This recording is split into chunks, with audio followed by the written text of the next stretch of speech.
Et bonjour à tous, je vous retrouve au potager pour une nouvelle vidéo. Alors la saison est terminée, il est temps de tout nettoyer le potager et de mettre en place la fertilité pour la saison prochaine.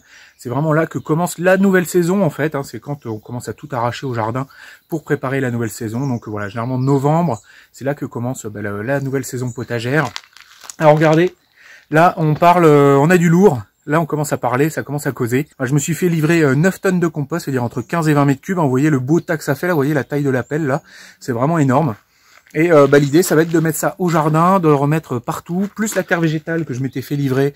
Je ne sais pas si vous en souvenez, j'ai déjà fait des vidéos sur le sujet, avec des résultats vraiment exceptionnels. Enfin, je suis ravi, notamment sur tout ce qui est carottes, c'était magnifique.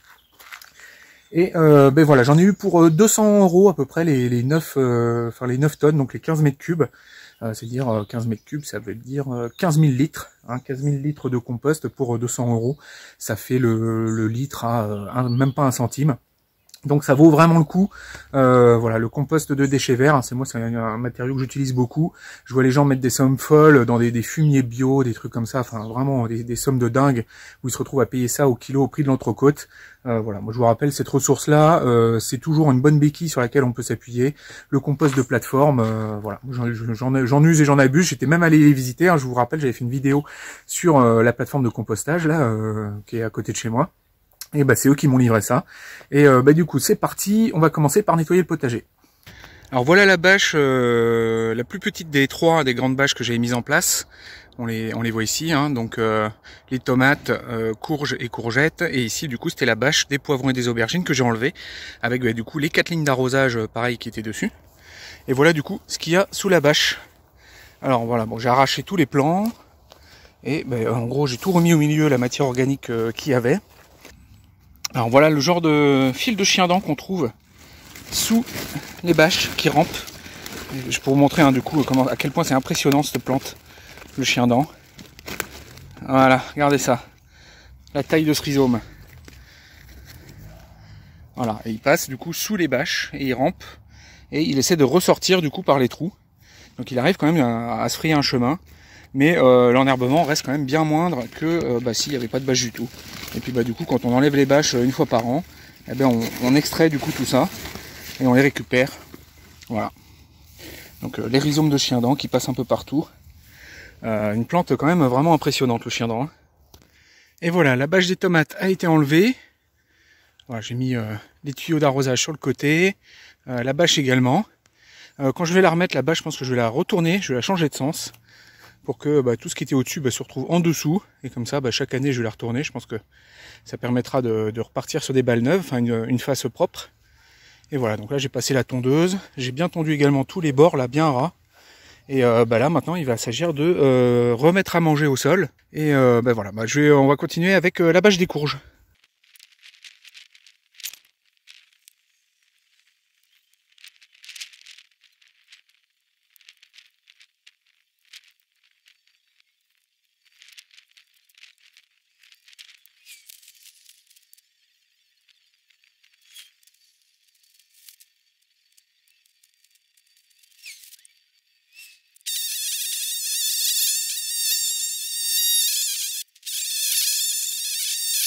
Et voilà, la bâche des courges a été enlevée.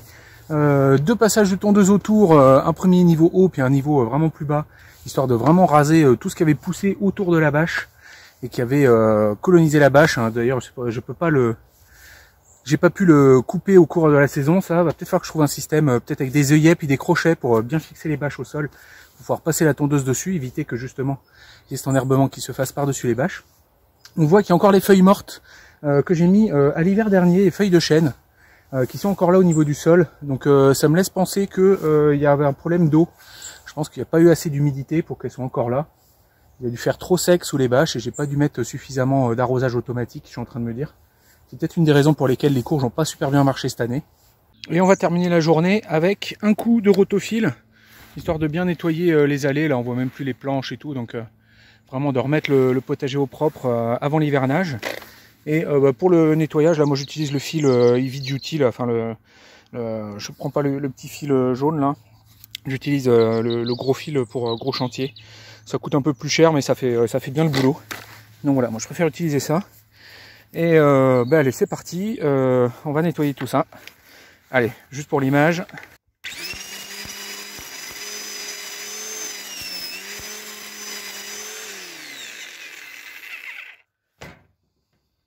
Et voilà, après une grosse session de tryhard, comme vous pouvez le voir, tout le potager a bien été nettoyé. Toutes les cultures qui étaient mortes ont été arrachées. Bon, il me reste encore un peu les cosmos et 2-3 trucs. Enfin, globalement, tout est dans les bacs.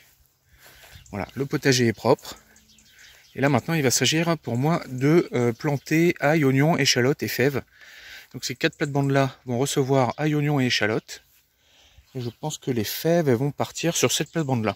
Donc je vais enlever un peu tout ce qui reste de culture. Je vais amender tout ça avec du compost, de la terre végétale. Enfin, compost et terre végétale dans le cas des fèves et uniquement terre végétale dans le cas de l'ail, oignon et de l'échalote.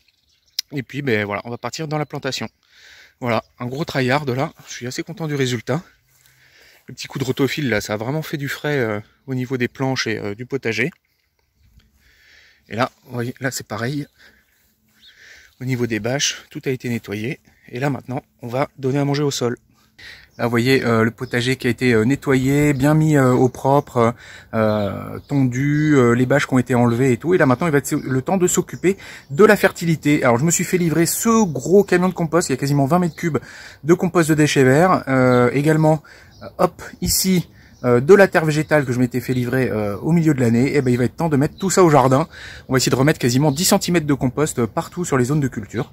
Et on va en discuter pendant qu'on s'en occupe un peu de l'intérêt du compost de déchets verts, de la terre végétale, des autres alternatives, parce que moi c'est l'alternative que j'ai choisie, mais il y en a plein d'autres. Allez, c'est parti. Alors avant toute chose, je vais vous montrer du coup le tas de compost que je me suis fait livrer. Franchement, c'est un beau bébé. Alors on se rend pas forcément compte de la taille. Là, je vais jeter une pelle dessus. Hop, voilà, histoire que vous voyez un peu la taille du truc. Donc c'est vraiment un beau bébé. J'ai déjà un peu tapé dedans, mais je pense qu'il y avait la grosse louche, elle doit avoir 15 mètres cubes, 20 mètres cubes, je saurais pas trop dire. Alors, je sais que la qualité du compost dépend vachement des gens et des différents symptômes que les gens peuvent avoir. Ici, on a vraiment un compost vraiment pas mal du tout. Il n'y a pas beaucoup de plastique dedans. Bon, il y en a un peu quand même, je dis pas qu'il y en a pas du tout. Mais franchement, c'est quand même des quantités très raisonnables. Je l'enlève au fur et à mesure quand je tombe dessus. Et vraiment un compost bien de qualité, enfin franchement qui fait vraiment le travail. Et surtout là on a que la matière organique, il n'y a pas du tout la partie minérale et tout, donc on paye pas pour avoir de l'argile ou du sable, là on paye vraiment pour avoir de la matière organique. Et voilà, super matériaux. Alors attendez, je vais essayer de monter dessus, ça va être rigolo je pense. Oh là là. Hop. Et de l'autre côté, du coup, le tas de terre végétale qui a commencé à s'enherber d'ailleurs, que je m'étais fait livrer au début de l'année. Là on voit à gauche là que j'ai bien tapé dedans. Et là l'idée du coup ça va être d'alimenter tout ça. Donc les zones de culture bâchées avec des bâches trouées pour les tomates, les poivrons et les aubergines et les courgettes, ainsi que tous les bacs. Il va être question de remplir tout ça. Et allez, c'est parti. Il va y avoir du gros travail, du très gros œuvre là, parce que j'ai qu'une brouette pour trimballer tout ça. Donc ça va m'occuper je pense une bonne partie de l'hiver. Et il devrait m'en rester derrière, je devrais avoir quand même un bon stock. Je pense qu'avec ça, je vais pouvoir faire 2 ans. Alors sur ces zones de culture là que j'avais installées au printemps dernier, j'ai eu des résultats assez moyens cette année, mais c'est vraiment dû au fait que j'ai essayé de cultiver dans l'argile même, en faisant des trous dans lesquels j'ai mis du compost, enfin du terreau. Et j'ai un peu négligé la fertilité, notamment sur cette partie-là où il y avait les courges et les courgettes. Et en plus de ça, on a eu une météo qui était quand même vraiment pas adaptée à la culture en plein champ de légumes d'été cette année. Ça a été vraiment compliqué. Je pense que la plupart d'entre vous l'ont vécu, par ceux qui étaient sur la façade méditerranéenne. Vraiment on a eu une année compliquée et du coup j'ai pas eu des résultats de fou. Alors vous voyez, on devine bien là l'endroit où il y avait les trous de plantation. On voit bien les petites mottes d'herbe à chaque fois. Et donc voilà, vous avez tous eu, je pense, des résultats un peu mitigés. Je m'étais dit que j'allais partir sur des bacs, que franchement la culture en bac c'est vraiment quelque chose qui fonctionne super bien. Mais je me suis dit que j'ai quand même redonné quand même une chance à cette installation là. Surtout que je me suis quand même donné beaucoup de mal à faire ces bâches percées et que mine de rien, je pense qu'il y avait surtout un problème de fertilité et de texture du sol. Donc c'est pour ça que là je vais partir du coup sur un gros tas de compost et je vais essayer de mettre 10 cm de compost partout sur ces zones là de compost et puis de terre végétale également. Je vais en profiter pour essayer de rendre le sol un peu plus sableux et puis remettre les bâches par dessus et puis voir, je vais refaire encore une saison comme ça, voir effectivement si j'ai vraiment un problème ou si c'était un problème juste de fertilité. Sachant que là les courges par exemple ça va faire la 4e année que je l'ai fait ici. 3e ou 4e année, attendez, bon je mettrai à l'incruste. Et là j'ai peur que ça commence à faire beaucoup et sans rotation. Donc voilà, je fais des tests, sûrement que ça aura valeur ça sera intéressant peut-être pour vous de savoir si la rotation c'est vraiment quelque chose d'indispensable ou pas. Là je vais ramener énormément de fertilité et si les courges n'arrivent pas à pousser dedans, c'est que là pour le coup il y a un problème de rotation. Mais si ça pousse bien, ça veut dire qu'on peut faire courge sur courge sur courge sur courge. Pour peu qu'on amène énormément de matière organique, ça fonctionne. Alors pourquoi du compost de déchets verts? Alors l'idée quand on amende le sol à cette période de l'année, c'est de réapporter de la fertilité au sol, c'est-à-dire les éléments minéraux dont les plantes vont avoir besoin pour pousser, c'est-à-dire essentiellement l'azote, le phosphore, le potassium. Il y en a d'autres également comme le calcium, le soufre, le magnésium qu'on va retrouver dans la molécule de chlorophylle par exemple, puis plein d'autres encore plus petits, du bore, du zinc, des tas de choses comme ça. Donc ça c'est pour la fertilité chimique, les éléments chimiques dont les plantes ont besoin pour constituer les molécules qui les constituent, notamment les molécules un peu complexes comme les enzymes qui rentrent dans les cycles métaboliques un peu compliqués. Le phosphore par exemple va servir dans l'ADN ou plein d'autres molécules comme l'ATP qui sert au transfert d'énergie à l'intérieur des organismes. Donc voilà, ces molécules-là, ils ont besoin de les trouver dans le sol, hein. C'est pas quelque chose qu'elles vont pouvoir inventer, hein. Il n'y a pas de réaction nucléaire, hein. Si les éléments n'y sont pas dans le sol, les plantes vont en manquer. Donc déjà la première utilité de fertiliser son sol, c'est d'apporter ces éléments chimiques dont les plantes vont avoir besoin pour bien pousser.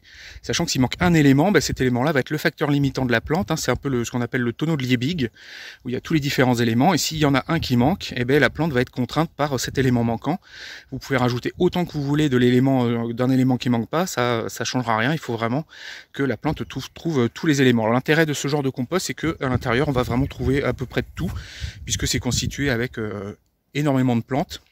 Et donc ces plantes ont à gérer justement dans leur matière ces éléments chimiques et en les compostant, elles vont les rendre à nouveau. Alors la seule possibilité pour que ces éléments disparaissent, ça serait lors du compostage, ils se transforment en gaz et ils partent dans l'atmosphère.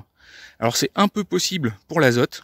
Donc effectivement l'azote c'est une possibilité, mais sachant qu'il y a également la possibilité inverse, c'est que s'il n'y a pas assez d'azote dans le sol, il y a une possibilité pour que le sol réingère de l'azote de l'air via notamment des plantes comme les légumineuses, ou en mettant beaucoup de carbone et en créant une fin d'azote. Là, vous allez rapporter de l'azote de l'air, l'intégrer dans votre sol. Mais à part l'azote, tous les éléments qui étaient dans les plantes sont des éléments semi-métalliques, métalliques, alcalino-ferreux, ce genre de choses. Donc ça s'évapore pas, hein, ça peut pas faire des gaz avec, et ça va retourner dans votre sol. Donc déjà, à ce niveau-là, vous allez nourrir votre sol.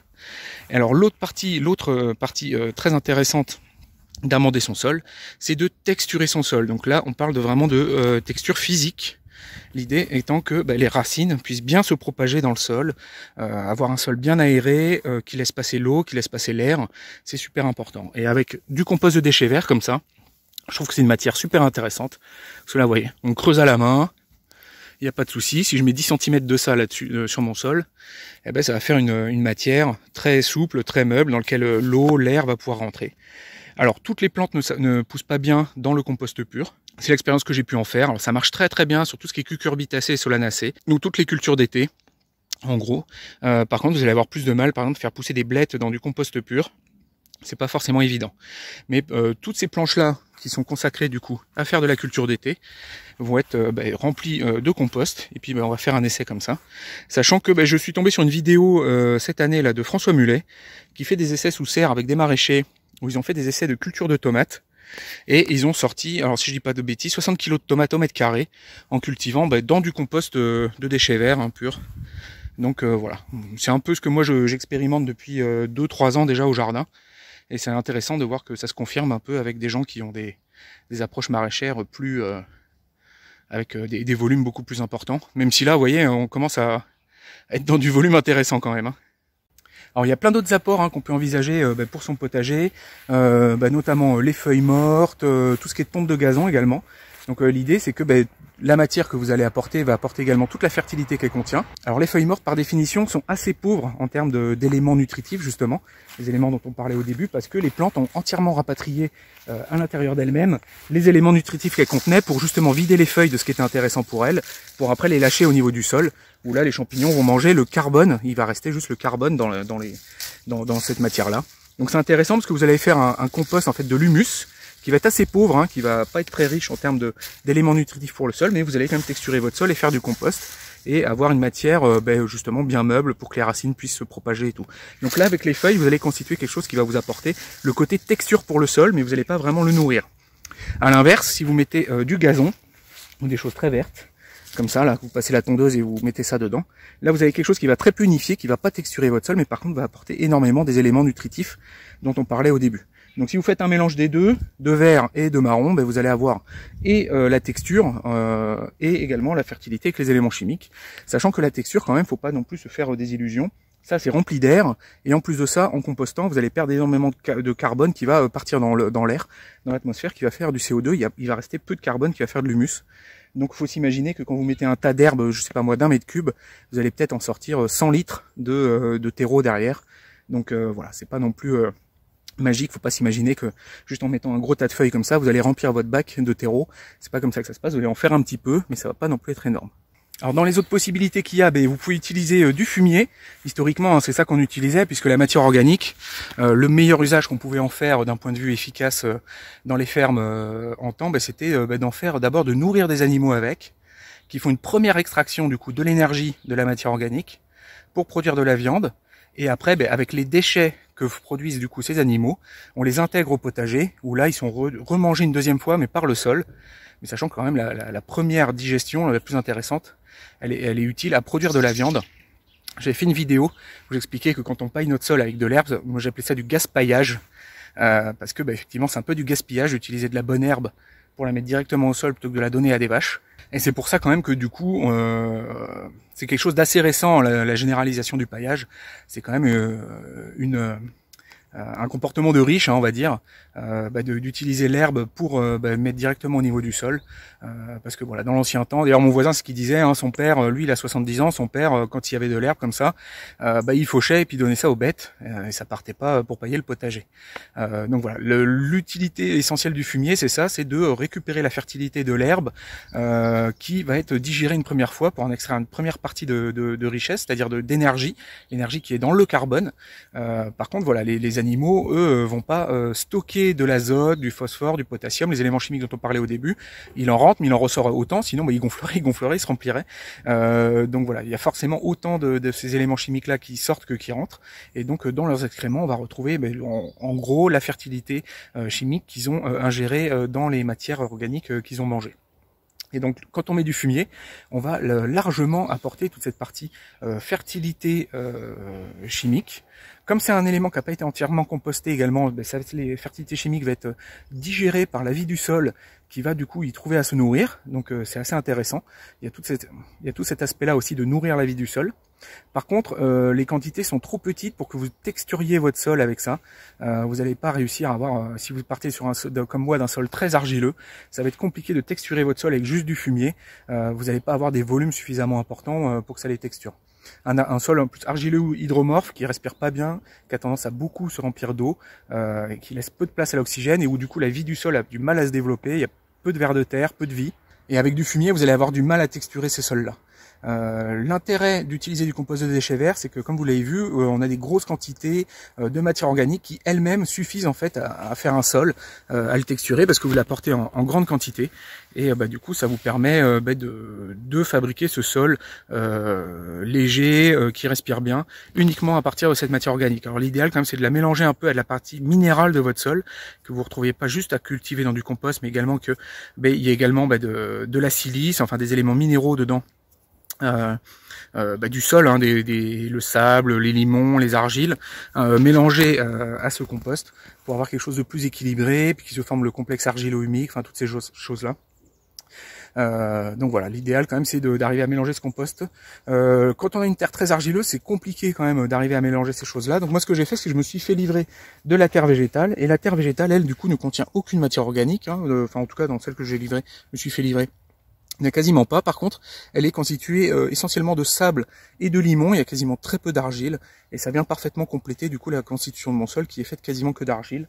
Et là, je me retrouve avec quelque chose de très sableux, voilà, qui vient texturer mon sol, mais uniquement du coup l'aspect texture qui permet du coup à l'eau, aux racines de bien se propager, de l'aérer.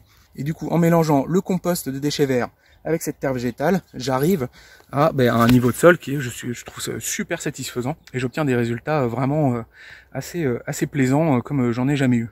Alors l'intérêt de ce combo, c'est qu'on peut cultiver n'importe où, hein, quel que soit le type de sol en fait, hein, c'est un peu la petite recette miracle.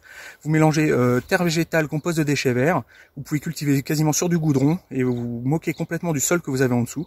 Vous faites ça dans des bacs, comme moi je le fais. Alors là les bacs ils font 20 cm de haut, si vraiment vous n'avez pas de sol en dessous, vous faites ça sur du goudron. Faut peut-être prévoir un peu plus, mais mec 20 cm de haut, vous pouvez cultiver les tomates, des choses comme ça. Alors par contre il faudra faire attention à bien arroser régulièrement, à mettre de l'arrosage automatique ou ce genre de choses, parce que les racines ne pourront pas descendre en profondeur. Le sol va vite s'assécher, il va falloir apporter de l'eau en régulier, mais c'est possible du coup de cultiver comme ça, sur des sols complètement inertes, avec des bacs remplis de terre végétale et de compost de déchets verts. Ça fonctionne bien. Alors le compost de déchets verts, c'est quand même une matière, c'est vraiment lié à une obligation un peu de recycler, une obligation réglementaire qui est faite de recycler en fait les déchets verts qui sont produits par les particuliers, les communes et les entreprises. Et comme ils trouvent pas à utiliser, à vendre cette ressource, elle vaut très peu cher. Et bon, c'est quand même plus du coup un effet d'aubaine qui est lié à quelque chose de un peu de normatif et de réglementaire. Donc c'est pas du tout dit que cette ressource-là soit pérenne dans le temps, à voir, sachant qu'en plus je pense qu'il y a énormément de pétrole par litre de déchets verts, surtout pour tous les gens qui amènent du coup leurs déchets verts, leurs ressources à la plateforme, sachant qu'en gros sur la ressource qu'ils amènent, il y en a la moitié du coup, quand on composte il en reste la moitié derrière. Faut s'imaginer tous les gens qui amènent les tailles de haies, c'est beaucoup des tailles de haies moi que je vois dans la plateforme de déchets verts que j'avais visité. C'est beaucoup des tailles de haies que les gens amènent, et puis chacun se déplace avec sa petite voiture, sa charrette, enfin sa remorque, et amène du coup à la plateforme. Donc ça consomme tout ça, ça consomme beaucoup d'essence, plus après le traitement derrière, les machines qui tournent. Donc faut quand même s'imaginer que c'est pas une ressource écolo, hein, au sens où voilà, il y a un bilan carbone assez important hein, sur le compost de déchets verts. Faut s'imaginer quand même qu'il y a pas mal de pétrole dedans, donc c'est pas quelque chose de parfait, loin de là. Mais voilà, c'est une ressource qui existe, ils savent pas comment faire. Du coup, ils la bradent un peu, surtout en hiver. En hiver, il y a encore moins de demandes, alors que c'est là qu'ils produisent beaucoup. Les gens font les tailles et tout, donc faut pas hésiter à en profiter tant que ça existe. Sachant que à terme, il faudra peut-être basculer sur d'autres choses, parce que c'est pas dit que ça soit quelque chose de pérenne sur des décennies. Bon, j'ai été très bavard, c'est histoire de présenter quand même un peu tout ça, parler un peu du fumier, du compost de déchets verts, de la matière organique pure. Ah oui, ce que j'ai oublié de dire également, c'est que ce qui est important, c'est également de nourrir la vie du sol. Quand vous apportez du compost de déchets verts comme ici, c'est quelque chose qui a déjà été mangé par la vie du sol, qui a déjà été composté. Donc du coup, vous n'allez pas nourrir du coup vos vers de terre et vos bébêtes dans le sol avec ça, parce qu'il a déjà été mangé une première fois. Et là, vous apportez quelque chose qui a déjà été humifié. Si vous voulez nourrir vos bêtes du sol, vos vers de terre et compagnie, il faut leur apporter quelque chose qui n'a pas encore été mangé. Donc voilà, typiquement du foin, voilà les restes de culture aussi qui sont pas trop malades. Ça sert, ça part également au potager, et tout ça, ça va nourrir les bêtes du sol. Même si, comme vous pouvez le voir, moi j'ai quasiment aucun turicule au niveau du sol. Comme je vous l'ai dit, j'ai un sol très hydromorphe, très argileux. J'ai quasiment aucun ver de terre. Hein. Des gros vers de terre anéciques, là j'en ai pas. Donc voilà, faut que j'arrive à faire sans. Chacun fait avec son sol. Moi, dans ma situation, il faut que j'arrive à apporter cette texture de sol sans trop compter sur cette vie du sol qui est pas très présente. Donc je suis très bavard, hein, mais c'était histoire de vous présenter les points un peu essentiels de ce pourquoi on fait tout ça en fait chaque hiver, à savoir la nutrition en éléments chimiques du sol, le NPK, le soufre, le calcium, le manganèse, le magnésium, tout ça. Donc les éléments chimiques qu'on apporte. Vu que comme on sort des légumes chaque année, qu'on extrait du coup de notre sol des légumes qui sont justement en plus la partie des plantes qui sont les plus riches en ces éléments-là, on vide notre sol de ces éléments-là, donc il faut en rapporter. L'aspect également nourriture de la vie du sol, pour que la vie du sol arrive à travailler un peu notre sol pour nous. Comme je vous l'ai dit, chez moi c'est un peu compliqué, c'est pas forcément évident, j'ai un contexte de sol qui s'y prête pas forcément, mais pour ça du coup vous apportez tout ce que vous pouvez de matière organique fraîche. Vous pouvez pas nourrir votre sol avec du compost, de la matière organique qui a déjà été mangée. Vous pouvez pas donner au sol à manger son propre caca et ça marchera pas. Et également du coup la partie texturage du sol, c'est-à-dire faire en sorte que le sol se respire bien, qu'il y ait de l'eau, de l'oxygène qui puisse rentrer dedans, de l'air, pour que tout ça respire bien, que les racines puissent bien s'infiltrer, que toutes les réactions se passent de manière aérobie, que vous ayez une vie aérobie dans votre sol et pas une vie anaérobique, une vie plutôt qui va générer des composés toxiques. Voilà, donc ça c'est la partie texture du sol. Et voilà, du coup avec mon compost de déchets verts, je m'occupe très bien de la partie texture du sol, également très bien bien de la partie nourriture en éléments chimiques. Par contre, le deuxième point dont je vous parlais, nourriture du sol, enfin de la vie du sol, là ça pêche un peu, c'est pas forcément idéal. Même si il n'est pas totalement composté, hein, c'est-à-dire que quand on se le fait livrer et qu'on creuse dedans, ça fume encore et tout. Et donc si ça fume et que c'est chaud, c'est que ça vit encore. Il y a de la bactérie qui travaille et tout, c'est que c'est pas entièrement composté. Il y a encore, il y a encore des choses à manger. Faut pas s'imaginer que là il y a vraiment rien du tout à manger. Il y a encore en plus plein de petits morceaux carbonés, des petites brindilles de bois où là on devine bien que ça n'a pas été mangé, hein. Il y a encore des choses à manger dedans, donc les champignons vont pouvoir les manger. Ça c'est peut-être un des risques d'ailleurs de cette ressource là, c'est que ça peut créer une fin d'azote parce que vous apportez quand même pas mal de petits bouts de bois avec dedans, du carbone pur, de la lignine ou de la cellulose qui n'a pas été mangée. Donc c'est pour ça que c'est l'idéal de le mettre plutôt à l'automne. Là vous voyez on est en novembre. Je vais planter dans les plates-bandes en mai, donc ça va avoir 5 mois pour composter, et ça va permettre de faire passer cette fin d'azote que sur ces 5 mois qui pourraient avoir lieu avec des matières un peu trop carbonées, d'où l'intérêt de mettre ça plutôt en début d'automne, enfin milieu d'automne, enfin en novembre, là voilà comme on est, plutôt que d'attendre de faire ça vraiment juste avant de planter. Là ça serait pas forcément idéal.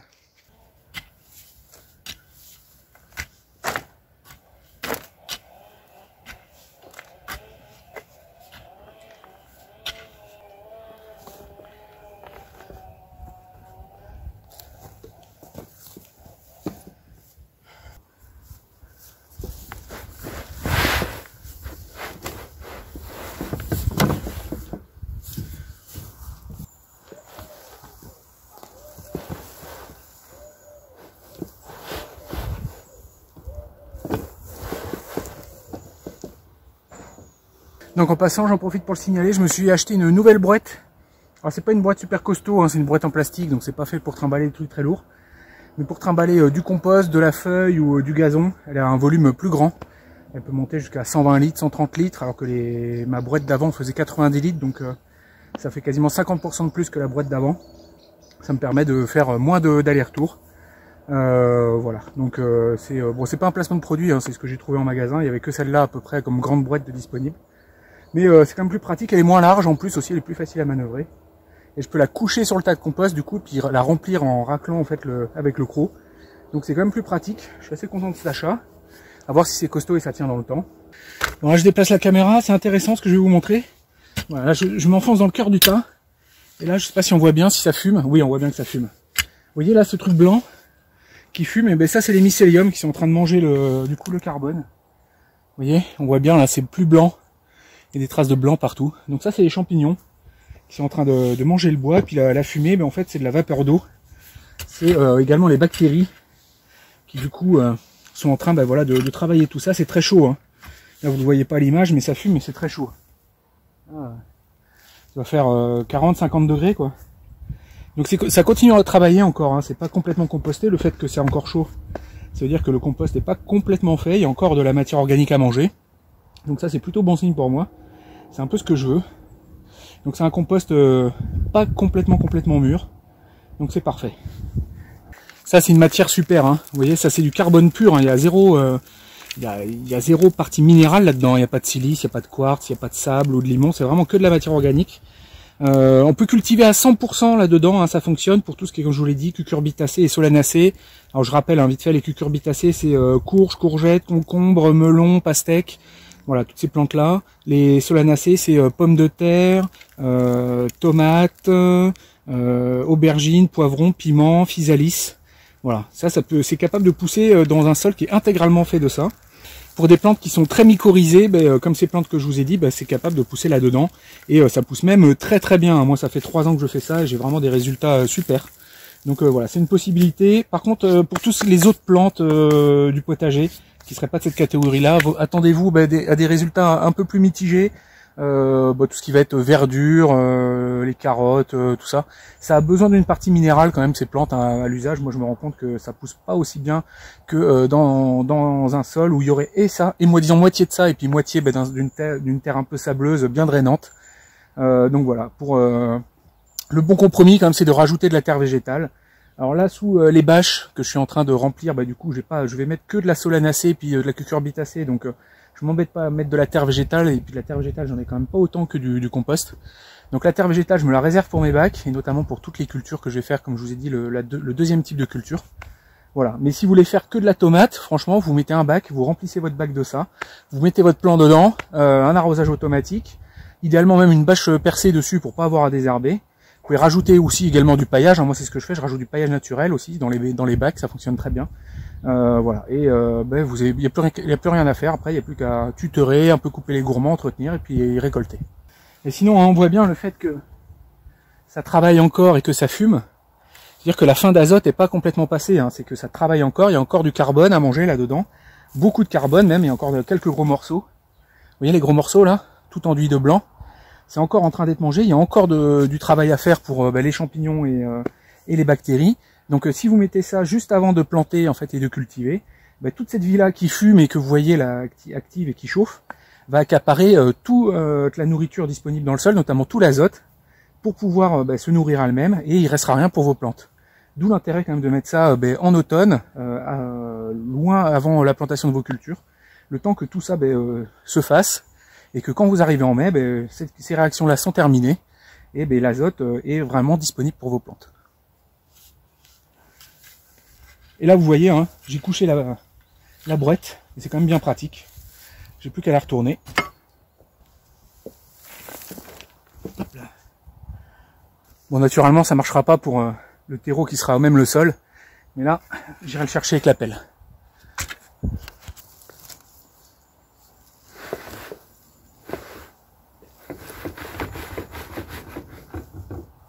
Donc François Mullet, il dit 20 tonnes par hectare et par an, même 30 tonnes ces derniers temps. Donc ça fait 3 kg au mètre carré de matière sèche, de matière organique pour entretenir sa fertilité. Bon, là on voit que par mètre carré, je suis bien au-dessus de ce chiffre, hein. Je dois peut-être x5, x10. Donc c'est pas à faire tous les ans, hein, ce que je suis en train de faire, hein. Si vous faites ça tous les ans, vous allez finir par intoxiquer votre sol et apporter trop de fertilité. D'où quand même l'intérêt d'apporter une partie minérale avec de la terre végétale, pour pas être obligé de vous reposer uniquement sur la matière organique, pour avoir ce troisième élément dont je parlais là de texture du sol. Si vous reposez que sur la matière organique, comme ça va fondre, hein, ça va minéraliser, ça va disparaître. Il faut en ramener en permanence beaucoup. Et là, par exemple, avec un tas comme ça, je pense qu'en 2-3 ans, ce tas-là aura disparu. Et il faudrait que je recommence tous les 2-3 ans, donc ça va pas être pérenne. Donc à un moment, quand même, il va falloir que je ramène une partie minérale pour pas avoir à en permanence ramener du coup ce compost, cette matière organique-là, au risque de trop mettre d'azote dans mon sol. Et après, quand on a trop d'azote, ça fait des plantes malades, qui turgescentes, qui gonflent trop, qui font beaucoup trop de verdure, qui sont fragiles, qui attirent beaucoup les pucerons, qui attirent beaucoup les maladies. Donc voilà, là c'est bien parce que je l'ai pas encore fait en fait, et que cette première année ça n'a pas beaucoup marché, mais il faudra pas le refaire tous les ans.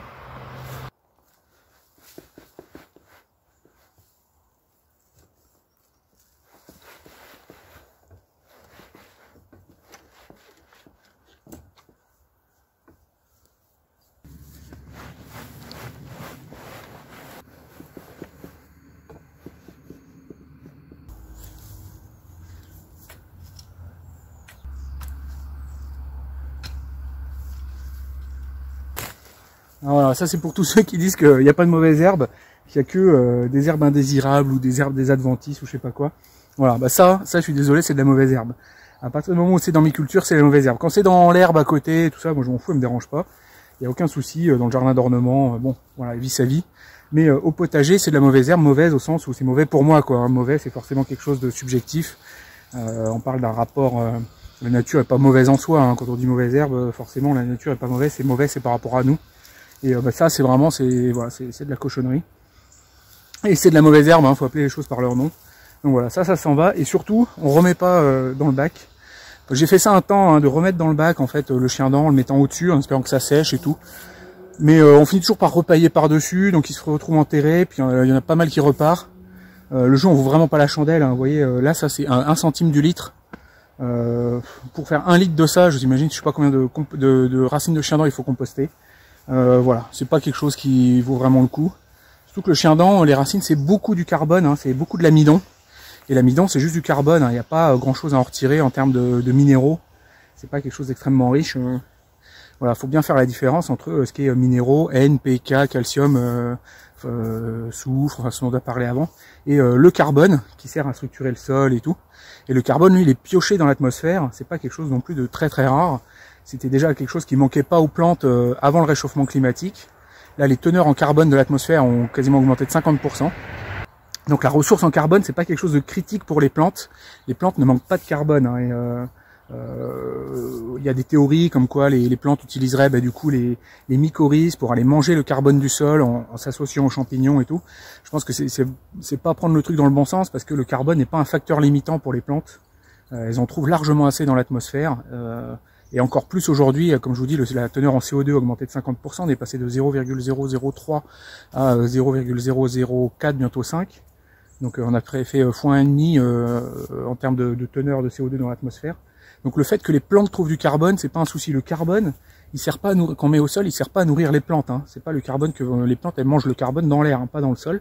Le carbone, il sert à nourrir la vie du sol, il sert à texturer notre sol. Voilà. Et après, surtout, ce qui nous intéresse dans la matière organique, c'est aussi tout, comme je vous ai dit, les éléments qu'elle contient, N, Pk, que là, par contre, ça c'est pas dans l'atmosphère. S'ils sont pas dans le sol, les plantes vont pas les trouver. Mais voilà, faut pas tout mélanger. Les plantes ne mangent pas le carbone dans le sol, ou alors vraiment très peu. C'est pas en quantité, en termes de proportion. Elles en mangent quand même un peu. J'ai eu une discussion en commentaire avec François Mullet dans la dernière vidéo de la ferme de Cagnols, où ils ont fait un documentaire super intéressant sur faire une ferme sur sol vivant. C'est très intéressant. Et moi, il y a un point qui m'a fait tiquer dans cette vidéo, comme quoi les plantes s'associent aux champignons pour manger se nourrir du carbone du sol, qui est dit par Hervé Kovs. Et bon, moi, je suis circonspect sur ce genre d'affirmation. Pour moi, le carbone, les plantes, elles le trouvent dans l'atmosphère.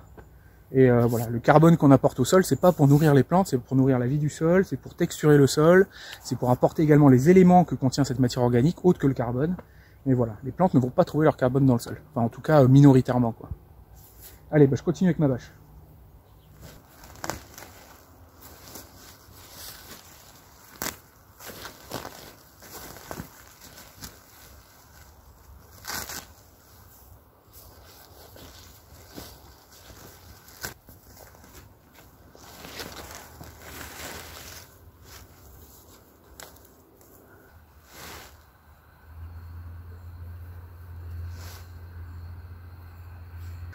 Bon voilà, je pense que c'est un exemple intéressant. Bon, désolé si je ressemble plus à rien, hein. Forcément c'est un peu physique. Là j'ai dû mettre quelque chose comme 2 mètres cubes, entre 1 et 2 mètres cubes de compost. Donc à 1 centime du litre, hein, comme je vous ai dit, en fait ça m'a coûté 200 € les 15 à 20 mètres cubes de compost livrés chez moi. Alors c'est super pratique, en plus voilà, c'est livré chez soi. Par rapport à d'autres ressources, il faudrait aller chercher soi-même et tout. Et vu la taille de mon potager, là, vous imaginez, ramener 20 mètres cubes de ressources. Moi j'ai une remorque qui est capable de trimballer un demi-mètre cube, ça veut dire faire 40 allers-retours, donc c'est l'affaire d'une semaine de travail. Et moi j'ai une vie à côté, hein, je travaille, tout ça. Moi le potager c'est une demi-journée par semaine en plus de ma vie à côté, donc voilà, je fais pas que ça. Hein. Donc se faire livrer directement cette ressource-là chez soi, je trouve que c'est super pratique. Alors pour ceux qui sont capables d'avoir du fumier, hein, franchement profitez-en aussi. Hein. Je suis pas un partisan uniquement de cette ressource-là, hein. Chacun fait avec ce qu'il a comme ressource. Moi j'ai ça, franchement c'est pas mal du tout. Je sais qu'il y a des gens chez qui la qualité du compost est vraiment pas très bonne, il y a des bouts d'épuration dedans, il y a beaucoup de plastique, enfin ça dépend vraiment des plateformes. Moi j'ai de la chance d'avoir cette plateforme qui fait quand même un travail de qualité. Donc voilà, moi c'est du coup mon exemple est pas forcément reproductible partout et pas forcément super intéressant à reproduire. Et moi comme je vous dis, j'ai quand même payé ça 200 €, c'est une somme. Il y a des gens qui pourraient avoir ça pour gratuit, se faire des arrangements avec des élagueurs qui leur amènent de la matière organique toute prête, qui compostent eux-mêmes. Enfin, voilà, on peut imaginer plein de choses. Mais même à 200 €, vous voyez, j'ai mis entre 1 mètre cube et 2 mètres cubes, donc disons 1 mètre cube et demi, il y en a pour 15 € de compost. Là-dedans, je vais installer, oh, il y a un petit rouge-gorge qui est déjà là pour se régaler. Donc là, j'en ai eu pour 15 € en gros de fertilisation, et je vais installer là-dedans 40 plants. 2, 4, 6, 8, 10, 12, 14, 16, 18, 20, un peu plus même, 42, voilà, pour 15 €. Donc ça me revient en gros à 40 centimes de fertilisation du plant. Donc si chaque plant produit pour plus de 40 centimes de légumes, hein, moi je m'y retrouve, sachant que ça va être des aubergines et des poivrons, et que on s'y retrouve très vite, hein, à 3 € le kilo la production. Voilà, c'est quelque chose qui est rentable. Donc moi j'hésite pas à investir un peu dans la fertilité. Voilà, comme je vous dis, hein, j'ai un travail à côté, je fais pas que ça. Donc j'hésite pas à dépenser et puis à me faire livrer pour que ça soit plus efficace et plus rapide. Bon allez, je vais mettre les tuyaux d'arrosage et on continue.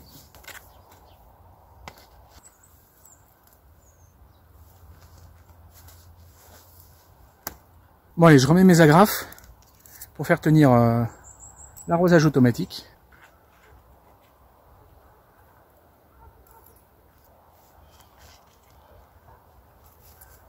tada, voilà. Je me suis fait la main sur cette petite, la plus petite des trois, des trois planches. Bon, vous voyez, hein, ça rend plutôt pas mal. Et voilà, ça c'est prêt à être cultivé. On est en novembre et c'est prêt à être cultivé en mai. Hein. Du coup, en mai, je vais arriver avec mes plants de poivrons et d'aubergines et je vais les mettre directement là-dedans. J'aurai qu'à allumer l'arrosage automatique et pouf, c'est parti. Voilà. Donc ça, c'est une planche qui est prête. Alors voilà, on est vraiment sur des techniques. Ça ressemble à des techniques de maraîcher. Hein. C'est pas ce qu'on voit, c'est pas trop ce qu'on voit sur les autres chaînes de potager. Là, c'est vraiment inspiré de ce que feraient les maraîchers. Alors, je sais pas s'ils mettraient autant de matière organique comme ça, mais comme je vous l'ai dit. François Mullet fait des expériences avec d'autres maraîchers où il cultive de la tomate dans du compost de déchets verts intégral et ça pousse très bien. Moi, c'est aussi ce que j'ai constaté en 3 ans de potager dans mes bacs, des tomates qui poussaient que dans du compost de déchets verts et qui ont super bien poussé. Donc voilà, là j'ai mis bien épais et puis on va voir, on refait un petit essai. Je redonne encore une chance à ces planches dans mon argile très compliqué. Voilà, avec le temps en plus, je pense que ça va quand même se mélanger un petit peu à l'argile du dessous, un petit peu, hein, je dis bien, je fantasme pas l'effet vie du sol, machin, tout ça c'est magique, et au bout de 2 ans, j'ai 40 cm de profondeur de sol sans rien faire. Voilà, avec mon sol compliqué, argileux hydromorphe, j'y crois pas du tout. Mais bon, ça va quand même se mélanger un petit peu, ça fera quand même un peu le travail. Et voilà, voilà ce qu'on peut avoir un peu comme technique de maraîchage dans son jardin, hein, parce que rien vous empêche de faire ce que je suis en train de faire. Hein. Les gens se disent que voilà, c'est technique de maraîcher, ça n'a rien à faire dans un jardin. Mais c'est tout à fait accessible, hein. C'est pas des éléments très chers en plus. Hein. La bâche en question, ça coûte à peu près 50 centimes du mètre carré. Là on a 2 fois 8 mètres, il y a 16, donc là il y a 8 € de bâche. Il va y avoir 15 € d'équipement d'arrosage automatique. Allez, 20 €, disons qu'il y a 30 € d'équipement. Il y a 15 € de compost. Et pour voilà 50 €, vous équipez. Et puis bon, ça, vous le rachetez pas chaque année, hein, la bâche, tout ça, ça dure 5, 10 ans, voire même encore plus. Pareil, l'arrosage automatique. Donc, faut l'amortir sur la longueur. Enfin voilà, vous faites des raisonnements un peu comme si c'était une entreprise en fait. Hein. Les maraîchers, ils raisonnent en entrepreneurs. Et au potager, on peut avoir ce même genre de raisonnement là. Donc rien n'empêche de raisonner en productivité, en efficacité. Voilà, et puis là du coup j'ai vraiment un équipement là qui est prêt à être planté, j'ai ma fertilité, j'ai mon désherbage, hein, la bâche c'est mon désherbage, j'ai mon arrosage, voilà, donc là c'est prêt pour la saison prochaine. Du coup je vais m'attaquer aux planches suivantes, donc la planche des tomates et la planche des courges là que vous devinez au loin. Le principe est à peu près le même, hein, sauf que les bâches sont un peu plus grandes, mais le principe est le même, hein, donc beaucoup de compost avec des brouettes, je mets la bâche par-dessus, l'arrosage, je remets l'arrosage automatique, les crochets dans chacun des trous, et puis voilà. Donc bon, ça je vais le faire de mon côté, je vais éteindre la caméra, puis je vais me mettre un peu la musique pour travailler, c'est quand même plus sympa, parce que je peux pas le faire quand je filme, parce que je filme avec mon téléphone de tous les jours, hein, donc j'ai pas de matériel particulier pour faire mes vidéos, donc c'est mon téléphone de tous les jours, donc quand je filme, je peux pas l'utiliser à faire d'autres choses. Donc je vous reprends tout à l'heure pour faire le point sur ce que j'aurais fini de mettre en place, et sur la suite, à savoir les bacs potagers, où là, la stratégie va être différente, on va faire intervenir la terre végétale. Allez, je vous reprends de suite.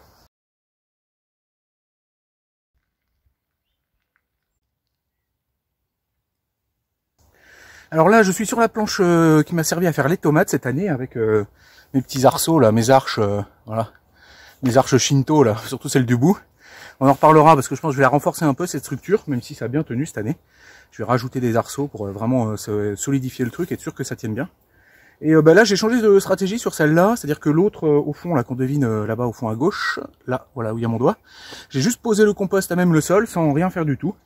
Là sur celle-là, j'ai vraiment pris la grelinette. J'ai passé la grelinette pas du tout en mode pouf pouf, juste je l'enfonce, je fais comme ça, et puis je fais câlin en vers de terre. Là j'ai vraiment pris, puis je retourne vraiment bien la terre intégralement. Le but c'est que quasiment de labourer le sol, hein, puis là j'ai fait toute cette zone là, et j'ai trouvé quoi 2-3 vers de terre sur toute la zone. Et pourtant c'est la saison où normalement ils remontent, où ils sont à la surface. Donc voilà, mon sol, hein, c'est vraiment pas un sol très riche en vers de terre. Si j'attends qu'ils fassent le travail, je vais attendre longtemps. Un sol vraiment très argileux, d'ailleurs ils sont en train de construire des maisons en face. Ils ont fait des grands trous dans le sol et j'ai pu voir la nature du sol. Du coup, ça fait comme une sorte de profil pour le terrassement. Ils feront les fondations et tout. Et c'est vraiment de l'argile sur au moins 1 mètre de profondeur, voire 1,50 m. Et puis vraiment hyper tassé, vraiment de l'argile super lourde. Et puis il n'y a pas une bestiole là-dedans. Hein. C'est vraiment, il n'y a pas d'air, il n'y a pas d'oxygène en fait. S'il n'y a pas d'oxygène, il n'y a pas de vie. Donc du coup, je laboure, vraiment j'y vais, je fais pas semblant. Je retourne les mottes, j'essaie de les casser. J'en profite également pour arracher les racines de chien-dent qui sont dedans. Parce que par contre le chiendent lui se régale, hein, il se plaît super bien dans ce genre de sol très tassé, très hydromorphe où il n'y a pas d'oxygène. Lui il fait ses racines là-dedans, il est très bien. Donc j'en profite également du coup pour enlever ses racines. Et puis après, une fois que j'ai bien labouré tout ça, je mets une grosse couche de compost par-dessus. Et quand j'aurai fini, je vais remettre la bâche avec les tuyaux d'arrosage, tout ça. Et donc là, voilà, je vais faire ça sur toute la longueur de la planche. Et puis je vais faire pareil après pour la planche des courges et des courgettes. Et voilà, c'est du boulot, mais ça se fait bien. La grelinette, mine de rien, c'est un super outil pour labourer, hein, contrairement à l'usage principal pour lequel il est fait. Moi, je trouve que c'est vraiment super bien pour labourer. Allez, je continue.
Bon, la planche des tomates est bien nourrie avec un petit coup de grelinette, du broyat, une belle montagne de compost.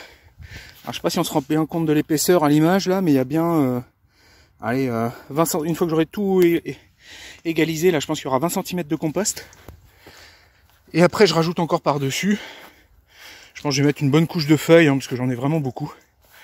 Voilà. Par contre, je vais mettre juste au-dessus parce que c'est de la feuille de chêne, hein, donc c'est de la feuille avec beaucoup de tanins qui composte très lentement. Donc, faut pas trop que je l'enfouisse dans le sol. Je vais la poser au-dessus et puis voilà. Parce que regardez, j'ai un beau tas là quand même. C'était arrangé avec mon voisin. Il m'apporte ces feuilles de chêne au jardin qu'il a entre eux, il me les dépose ici. Et là, franchement, j'ai, je sais pas, 3-4 mètres cubes de feuilles de chêne. Bien compact. Donc voilà, là il y a de quoi faire aussi. Donc c'est le genre d'arrangement qu'on peut faire avec ses voisins. Lui ça l'arrange et moi aussi, donc tout le monde est content. Voilà, donc je vais tartiner un petit peu de feuilles tout le long. Et allez, on continue. Oh, le beau gâteau. Regardez ça, c'est joli. Bon voilà, il est le 26 décembre, il pleut.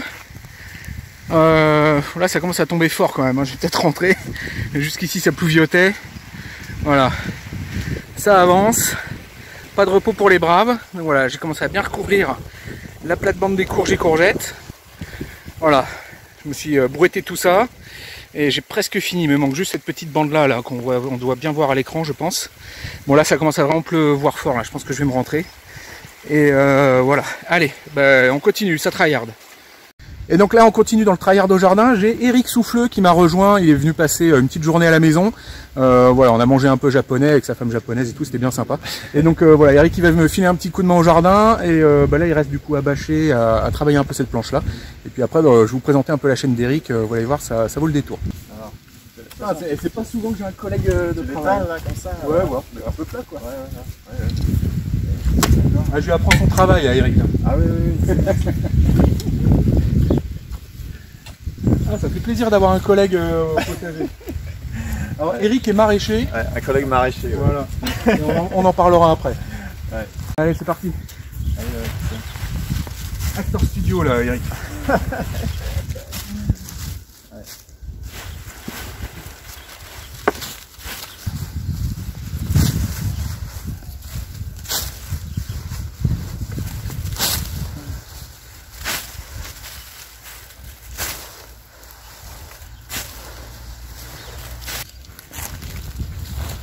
La chance, il n'y a pas de vent.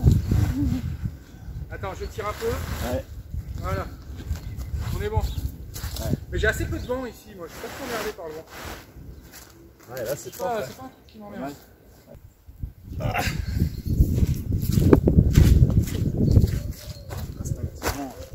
par là.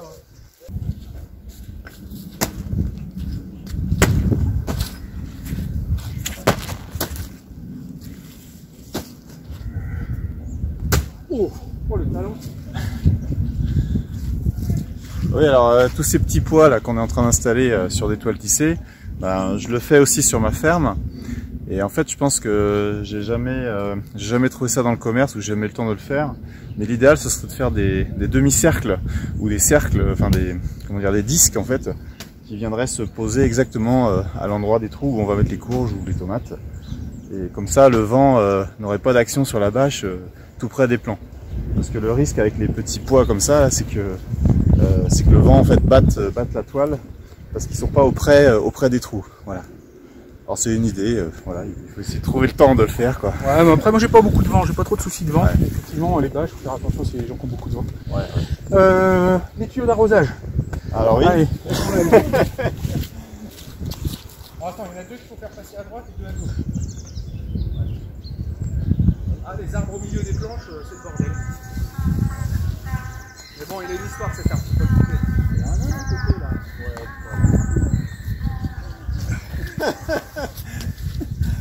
C'est ça. Ah, il fait un barouf lui.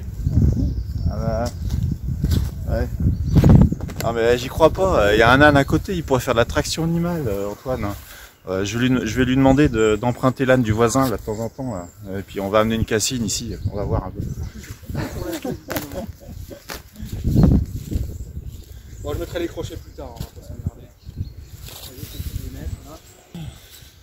Bon, je finirai d'aligner les lignes d'arrosage proprement plus tard et puis de les accrocher avec des crochets. Donc voilà, bah, je vous présente Eric, il tient une chaîne YouTube également. Alors lui c'est autre chose, hein. C'est pas comme moi qui m'amuse dans mes petits 500 mètres carrés de jardin au maraîcher. Lui c'est un vrai maraîcher, pour de vrai. Ouais. Vas-y, présente-toi un peu Eric. Ouais, bah, je suis maraîcher bio à Saint-Père-en-Retz, c'est au sud de Saint-Nazaire. Et bah, je livre des clients en AMAP sur Saint-Nazaire et puis aussi bon, sur ma ferme. Et je cultive, bah là actuellement, cette année j'ai cultivé un peu moins de 3 hectares de légumes. Donc 30 000 mètres carrés, hein, 3 hectares, 30 000 mètres carrés, moi je fais 500. Hein. Voilà, et tous les binages et la plupart des installations de mes légumes en fait se font sur buttes qui sont formés en traction animale. Donc je travaille presque 2 hectares et demi en traction animale sur la partie binage. Et puis j'utilise aussi comme Antoine des toiles tissées pour les cultures longues sous serre, les oignons aussi en plein champ, enfin des cultures qui s'adaptent, enfin surtout des cultures en motte en fait. Voilà. Et alors moi je suis vachement sur le modèle un peu Jean-Martin Fortier, micro-maraîchage, tout ça. Et il n'y a pas spécialement de mécanisation, d'outillage et tout. Et bah, le truc de Eric, c'est vraiment l'attraction animale. Il a des chevaux de trait en fait, hein, qui l'aident à travailler les champs, à labourer, et à passer la herse, ce genre de choses, à buter, à biner, ce genre de choses. Et bah, visiblement c'est pas mal intéressant comme modèle, hein, ça marche bien. Et donc n'hésitez pas à aller voir sa chaîne, hein, il va développer le sujet. Il a déjà fait quelques vidéos pour expliquer comment ça fonctionne. Et bah, c'est vachement intéressant. Hein. Ouais. Bah, c'est un modèle en fait où l'objectif c'est de fournir un étal de marché le plus varié possible toute l'année. Donc c'est vrai que pour l'hiver, il faut avoir du poireau, il faut avoir des carottes, il faut avoir des pommes de terre, il faut avoir des choux. Tout ça, ça prend beaucoup de place et c'est vrai que c'est difficilement compatible avec les petits potagers. Hein. Et moi l'axe qui m'intéressait sur mon installation en maraîchage depuis 12 ans, c'est essayer de me passer du pétrole parce que je pense qu'on va avoir des ennuis de ce côté-là. Et du coup, je pense que c'est bien que dans l'agriculture, on ait un pied dans la traction animale. Sachant que j'ai aussi des tracteurs, hein, il y a une partie... Ouais, c'est un mélange des deux. Et voilà, il y a une partie de mes itinéraires techniques, il y a le tracteur qui fonctionne. Bah, typiquement, là où j'installe les toiles tissées, c'est systématiquement, il y a le passage du culturato ou la pelle-vêche. C'est un passage unique en fait, c'est vraiment très simple. Et puis toutes les cultures sur butte en fait sont gérées en traction animale. Ouais, puis du coup j'en profite, il connaît bien Jean-Marc Jancovici, Eric, donc Jean-Marc, si jamais tu vois cette vidéo, voilà, je suis avec ton acolyte, donc le mail que je t'avais, que je vous avais, vous voyez quand même Jean-Marc, n'exagérons rien, le mail que je vous avais envoyé, n'hésitez pas à y jeter un œil, en plus on a des photos compromettantes de vous en train de pousser des patates, donc Jean-Marc, vous êtes obligé de faire l'interview là je crois. Voilà, et un petit peu comme Antoine est content de me voir venir ici parce que c'est vrai que tous les jardiniers, maraîchers se sentent un peu seuls dans leur jardin, donc c'est très sympa ces moments d'échange. Et moi aussi, bah, je me sens un petit peu seul en fait dans le maraîchage en traction animale, comme les quelques maraîchers qui travaillent avec des chevaux en France. et essayer de nous rejoindre dans cette démarche. Hein. Alors c'est pas la démarche de la permaculture. Ouais, mais là je parle plus à des jardiniers qu'à des maraîchers quand même ici. Voilà. Mais voilà. Mais bon, ça peut quand même intéresser les jardiniers. Voilà. Et puis bon, je pense qu'il faut. Enfin, moi j'aimerais bien que l'idée du cheval réintègre l'imaginaire des gens. Comme étant le cheval n'est pas une idée passéiste en fait. Hein. C'est certainement une grosse option de l'avenir, au même titre que le nucléaire. Donc encore un petit coucou à Jean-Marc pour dire qu'on est friendly. J'ai une vidéo sur le sujet d'ailleurs sur ma chaîne. Une petite digression par rapport au jardin. Mais c'est vrai qu'on a pas mal d'axes de travail à étudier pour faire face aux enjeux de notre époque. Et je pense que l'attraction animale, c'est quelque chose de très important et malheureusement, c'est très peu mis en avant. Ouais, mais justement, tu vas nous montrer que le modèle est efficace. Et... Oui, ça fonctionne, hein, ça fonctionne. Voilà. Ça fait 12 ans que je vis du maraîchage bio, 12 ans que je vis comme d'autres maraîchers qui sont mécanisés. Et d'ailleurs, depuis le développement du mot permaculture, en fait, j'attends les permaculteurs en fait sur les marchés ou en concurrence sur les AMAP. Puis en fait, on les voit pas arriver, quoi. Voilà. Donc ça pose question sur le modèle des petites fermes, des vraiment micro-fermes. Voilà. Il y en a qui marchent quand même, hein. Des modèles Fortier, il a quelques émules. Oui. Après, c'est sur des légumes un peu particuliers, haute valeur ajoutée. Oui, c'est ça. C'est sûr. On fait pas de la patate. Voilà, c'est ça. Mais dès qu'on veut fournir vraiment ce que les gens mangent au quotidien, toute l'année, voilà, on est sur des problématiques quand même de grosses surfaces qui sont difficilement compatibles avec étaler du compost sur 3 hectares. Enfin, ce qu'on a fait là, on le fait pas sur 3 hectares. Voilà, c'est sûr. Pas avec une fourche et un râteau, quoi. Bon, ben voilà, c'était Eric qui veut passer me faire un petit coucou au jardin. N'hésitez pas à aller faire un tour sur sa chaîne. Et puis, moi, je continue. On va aller voir un peu le carnage au niveau des poireaux et ce genre de choses. Ça fait pas mal rire Eric, hein, parce que bon, c'est pas une réussite. J'ai pas eu énormément de temps à y consacrer. En plus, vous avez suivi l'affaire avec le projet Terra, tout ça. Et on va les regarder parce qu'il y a encore du boulot à faire de ce côté-ci aussi. Ouais.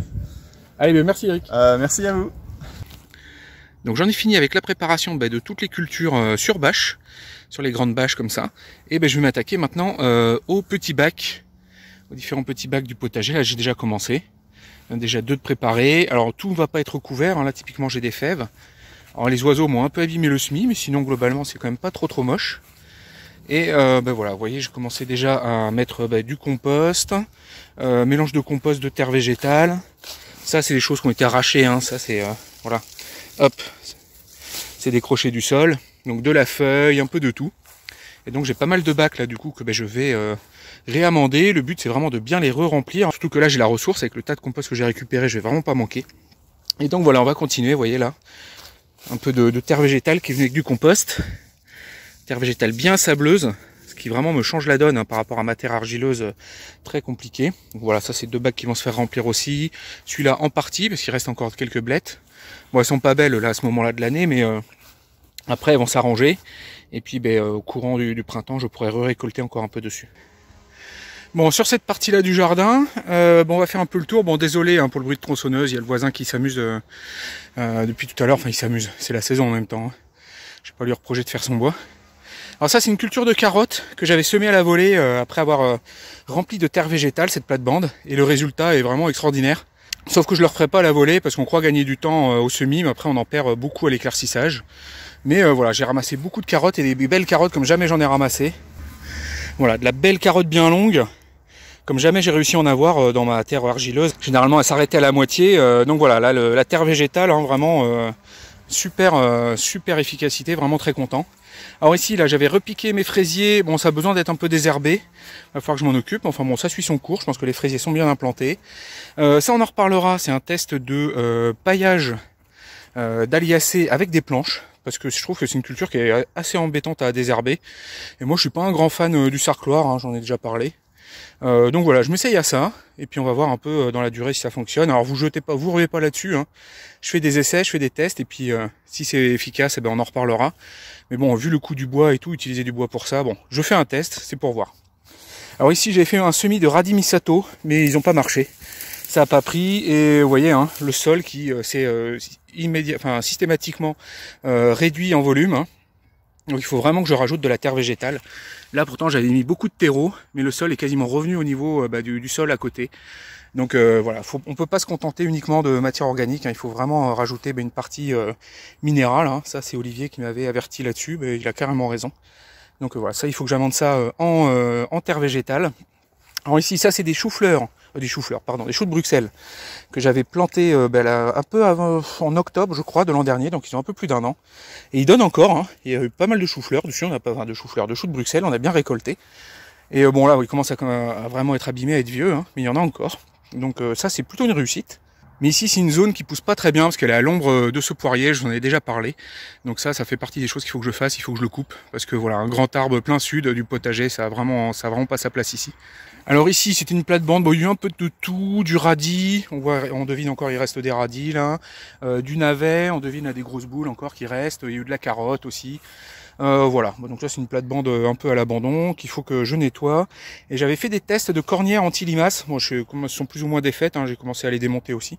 Et ça semblait assez efficace. Hein. Donc ça c'est quelque chose qu'il va falloir que je teste un peu plus que ça. Alors j'ai juste fait ça avec des petites cornières en plastique pour tester, parce que normalement on fait ça avec des rails pour placo, mais c'était assez cher, donc je voulais juste faire un test. Et effectivement ça a bien marché, j'ai retrouvé des limaces qui se cachaient dessous les rails et quasiment aucun dégât dans la planche, donc visiblement les limaces n'arrivaient pas à passer. Donc voilà, c'est quelque chose à approfondir, mais c'était plutôt prometteur. Alors ici, ça c'est pareil, il faut que... Vous voyez, hein, ça c'était des bacs il y a 2-3 ans, c'était rempli de compost jusqu'à ras-bord, compost hétéro, et matière organique, tout ça, et vous voyez, le niveau est quasiment revenu au niveau du sol, hein, à côté. Voilà, donc c'est quelque chose, la matière organique, ça minéralise, ça finit par disparaître. Et je retrouve ma terre d'origine à la base. Alors ici c'était une plate-bande de fraisier, mais voilà, ça poussait pas bien du tout, hein, parce que c'était dans l'argile inondée, enfin bon. Donc tout ça, ça a été du coup un peu abandonné. J'ai refait une plate-bande de fraisier là-bas, plus en hauteur, avec de la terre végétale. Et donc ça, il faut que je reprenne cette plate-bande-là, que je mette de la terre végétale. Alors ici, j'avais des carottes. On les devine un peu au fond là. Hop. Et ici aussi, alors il y a du poireau, il y avait un gros radis que j'ai oublié, j'ai fait exprès de le laisser pousser pour voir la taille que ça pouvait atteindre. Et ça fait vraiment un beau bébé, vous voyez, ça c'est un radis. Ça. Hop. J'avais du persil, et normalement le persil ça tient jusqu'à avril de l'année d'après, et là il a complètement brûlé, on a eu des grosses gelées ici, donc c'est assez surprenant. C'est pas habituel, mais donc voilà, j'ai un peu perdu le persil frisé, il était beau, il était magnifique. Alors mes poireaux, alors j'ai pas très bien compris ce qui s'est passé, j'avais fait des plants magnifiques, en partant du semis, en partant de la graine, hein, moi-même. Et je sais pas, ils végètent, ils poussent pas, je les ai repiqués en juillet, ils étaient super beaux, et enfin bon voilà, ils avancent pas, ils sont tout petits, ils filent comme ça là. Donc peut-être de la mineuse, je sais pas trop ce qui leur est arrivé, peut-être un coup de froid aussi, mais bon voilà, les poireaux, vraiment pas une réussite. Ceux-là aussi, et là-bas aussi il y en a. J'en ai quelques-uns qui tiennent la route, mais vraiment pas beaucoup. Et ils sont petits, hein, vu le temps depuis lequel ils sont en terre. Alors voilà, ça c'est une des erreurs aussi qu'il faut que j'arrête de faire, c'est d'éparpiller les cultures partout. Vous voyez, ça c'est des choses que j'ai mis en place en juillet. Et donc en juillet, du coup, j'ai mis là où il y avait de la place. J'ai bouché les trous où je pouvais. Et je me retrouve avec des cultures éparpillées sur 4 bacs différents. Là-bas, j'ai un peu... Enfin, c'est pas les poireaux, c'est les oignons, mais c'est un peu pareil. Donc ça fait partie des choses, il faut que j'arrive à me contraindre. C'est vraiment un bac, une culture. Parce que là, vous voyez, ça c'est pareil. C'est un bac, il y a du chou rouge, il y a du chou de Bruxelles. Les choux de Bruxelles sont plutôt pas mal. Vous voyez. Hop, là j'en ai un, il s'est fait complètement dégommer par les pyrites du chou. J'en ai profité pour faire des belles photos des limaces. Enfin, des limaces, des chenilles, pardon. Ça c'était du chou brocoli. Vous voyez. Là il est en train de monter en fleurs. Il y a un petit chou rouge au milieu. Bon, tout ça c'est quand même pas super magnifique. Je vous avoue que j'ai pas trop eu le temps de m'en occuper ces derniers temps parce que comme vous avez pu le suivre, j'étais sur le projet Terra à vous développer une super application que vous allez pouvoir utiliser. Donc clairement la priorité n'était pas à mes 4 poireaux dans le jardin. Mais bon voilà, cette partie là est quand même à manquer d'entretien, je vais pas vous le cacher. En même temps ça permet de voir ce que ça donne un potager si ça manque d'entretien. Donc voilà, vous pouvez voir. Ici du coup c'était du semis d'oignons, fait maison aussi, les semis étaient magnifiques et tout, mais même résultat que les poireaux, je sais pas pourquoi. Là-dessous, alors il y avait le petsai et le pak choy. On a récolté des magnifiques petsai, vraiment des monstres, des trucs d'1,5 kg, 2 kg. Voilà, mais il y en avait trop, je crois que tout a fini par se faire manger par les limaces. Parce qu'il y en avait vraiment trop, ça avait tellement bien marché la culture. C'est un peu le problème, c'est qu'une culture quand elle marche vraiment super bien, ouais vous voyez, là ils sont en train de se faire manger par les limaces qui restent. Et j'ai mis ça coulait de Jima Daikon, là, les énormes radis. japonais dont je vous avais parlé, mais là ils suivent leur cours. Vous voyez, c'est en train de pousser. Hop. Donc ça, on va voir un peu ce que ça donne. Mais voilà, là ça avait tellement bien marché que j'en avais vraiment trop. Donc j'en ai ramassé une bonne dizaine là, d'énormes petsai. Mais bon, 10 petsai, il faut les manger. Alors j'ai trouvé un peu en vendre aussi. Mais bon, ça faisait trop. C'est un peu le problème hein, quand on a une culture qui marche trop bien. Surtout sur des choses comme ça qui sont pas forcément évidentes à conserver. On sait pas trop quoi en faire. Ok, voilà, ici ça a été bien réalimenté. J'ai bien étalé du coup tout le compost et la terre végétale. Alors j'ai des plates-bandes qui m'ont demandé quelques reprises de chien-dent quand même. Hein. Vous voyez, celle-là par exemple, elle est pas mal attaquée par le chien-dent. Donc bon, là j'ai pas le temps de m'en occuper. Donc j'aime pas trop faire ça. Ça veut dire que c'est à la période de la plantation qu'il va falloir que je m'en occupe. Et la période de la plantation, généralement on est déjà pas mal chargé. Donc là je repousse du travail à plus tard. C'est pas quelque chose normalement qu'il faut faire. Mais là j'ai vraiment pas de temps en ce moment. Vous comprendrez pourquoi. Donc voilà, regardez pareil celle-là. On voit il y a du chien-dent qui déborde sur les côtés. Donc voilà, ça c'est de la plate-bande qui a besoin d'être prise. Voilà, celle-là aussi, celle-là aussi. Bon, j'en ai quand même des propres. Hein. Elles sont pas toutes comme ça, mais j'en ai 4-5 là qui auraient besoin d'être prises. Et ça, je repousse ça plus tard. Donc là, voilà, je fais de la dette technique, comme on dit. Je me reporte à plus tard, quelque chose comme 1h30, 2 heures de boulot pour enlever le chien-dent de pas mal de plates-bandes. Mais voilà, là j'ai pas le temps. Donc c'est parti, je vais bâcher, je mets mes petits plots. Et ça va attendre tranquillement jusqu'au semis, aux plantations de l'année prochaine. Ok, donc tous les bacs du potager d'été sont bâchés. Voilà, j'en ai profité également pour désherber la plate-bande de fraisier. Bon, les carottes, je laisse ça s'enherber. Je vais finir de récolter dedans. Il y en a encore pas mal à ramasser. Les fèves là-bas qui sont bien sorties aussi. Qu'on devine ici, là. Voilà, cette partie-là, c'est fait. Je vais m'attaquer du coup à la partie potager printemps-automne. Pour l'instant, tant que j'ai ce gros fruitier plein sud qui fait beaucoup d'ombre, je continue d'avoir cette double séparation du potager entre potager d'été et potager printemps-automne. Bon, à terme, je voudrais plus qu'il n'y ait qu'un potager d'été partout, que n'importe quelle planche puisse recevoir n'importe quelle culture. Et je vais quand même y travailler. Il va y avoir des évolutions sur cette partie-là. Notamment, je vais également réaligner ces planches-là par rapport à celles-là. Voilà, je vais essayer de faire en sorte de pouvoir passer la tondeuse partout entre les bacs et tout. Enfin bon, on en reparlera. Là-dessus, du coup, il n'y a pas grand-chose à récolter. Donc j'ai récupéré ce qu'il y avait à récupérer sur encore de choux de Bruxelles. Tout le reste, voilà, c'est parti dans les bacs. J'ai un peu tout arraché, tout arasé. Voilà, donc toutes ces plates-bandes là, du coup, je vais remplir de sable. Alors j'en ai profité également pour démonter ma petite structure. Avec du coup les gouttières posées sur les sortes de râteliers là. C'est quelque chose que je retravaillerai plus tard, ça c'était vraiment extrêmement prometteur. Par contre ça a besoin d'arrosage automatique parce que ça sèche très rapidement. Il faut vraiment le bon dosage d'arrosage automatique pour qu'il y ait de l'eau, suffisamment pour les plantes mais pas trop non plus, pour pas détremper le substrat et puis que l'eau coule sur les côtés. Donc ça demande un dosage vraiment très précis, mais alors par contre c'était quand même diablement efficace au niveau des fraises et tout, c'était vraiment sympa. Alors peut-être par contre essayer de voir aussi avec un volume de terre plus grand. Enfin voilà, bon, c'est quelque chose que je vais retravailler. Bon après l'hydroponie ça fonctionne, hein, c'est pas pour rien que ils font des serres entières comme ça à cultiver des fraises en hauteur. Bon, on est quand même dans du hors-sol, hein. Là c'est clairement du hors-sol, mais c'était pour faire un peu des tests et tout, et je comprends pourquoi ils font ça, franchement ça marche bien. Allez, c'est parti, on va baigner du sable.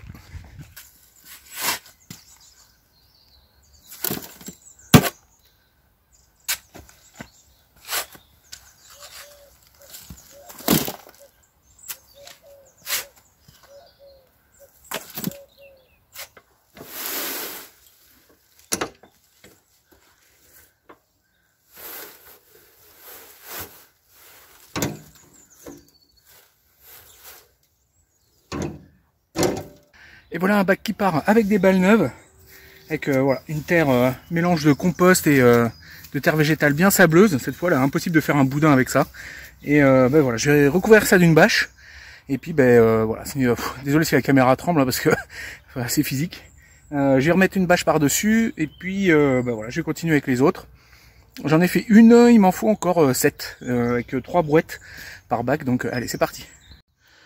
Oh là là, c'est incomparable, il n'y a pas à dire, hein, par rapport à la plate-bande d'avant, par rapport à comment c'était avant, voilà, cultiver là-dedans, ça va être du bonheur.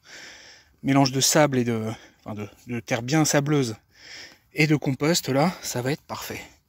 Regardez ça, c'est génial. Bon, celle-là a déjà été bâchée, celle de juste avant, donc voilà, la deuxième. et vraiment un rendu super quoi. Et alors j'ai laissé toutes les cultures dedans, hein. J'ai remis par-dessus avec la bâche par-dessus. Normalement ça devrait bien étouffer, et sûrement qu'à un moment je repasserai un petit coup de grelinette pour enlever le chien dent si jamais il y a du chien dent résiduel qui s'est accroché. Regardez ça. Voilà, ça me change la vie hein, par rapport à ces bacs à côté là, où c'était rempli, hein, mais tout a disparu. Là au moins j'ai la garantie que je vais garder une terre bien sableuse. Et surtout l'intérêt c'est que le sable il descend pas. Alors autant mettre de l'argile dans des sols trop sableux, l'argile il coule. Alors autant le sable dans l'argile, c'est l'inverse, hein. Le sable il reste à la surface. Et ça c'est plutôt bon pour moi. Du coup, tout ce que je suis en train de faire là, ça devrait rester. Moi, je dis ça, mais il me semble hein, que c'est ça. Hein. Peut-être je dis des bêtises. Reprenez-moi en commentaire si je dis des bêtises. Mais il me semble que le sable sur l'argile, il remonte, hein, et pas l'inverse. Bon, c'est un sacré challenge quand même. J'ai déjà brouetté tout ça de compost. Et puis, la terre végétale a bien avancé aussi. Et j'ai essayé de vous montrer le tas de côté pour qu'on voit mieux. Mais c'est un boulot de fou, hein. Bon, et puis j'ai tapé un peu sur les côtés aussi. Ce que je fais, c'est que je couche la brouette sur le côté, puis je tire le compost avec un croc. Voilà. J'ai déjà enlevé tout ça, mais de toute façon, je vais pas tout mettre cette année, je pense. Il va m'en rester, je vais utiliser la moitié, je pense, et il va m'en rester. Et puis, ça fait les bras, hein. Ça, je vous le cache pas, ça fait faire de l'exercice. Bon, voilà, c'était la dernière planche, la dernière brouette. À raison de 3 bonnes brouettes par bac de mélange de terre végétale et de compost. Voilà, ça fait les bras. Écoutez, on est le 2 janvier, donc j'en profite pour vous souhaiter la bonne année. C'est une vidéo qui a duré, voilà, c'est sur la longueur, hein, c'est une vidéo sur quasiment un mois, une vidéo de vlog. Bon, j'ai fait l'impasse hein, sur ce qui restait de poireaux, hein, ils étaient un peu tout moches, tout ça, bon, c'est pas la peine. Je vais repartir sur des balles neuves.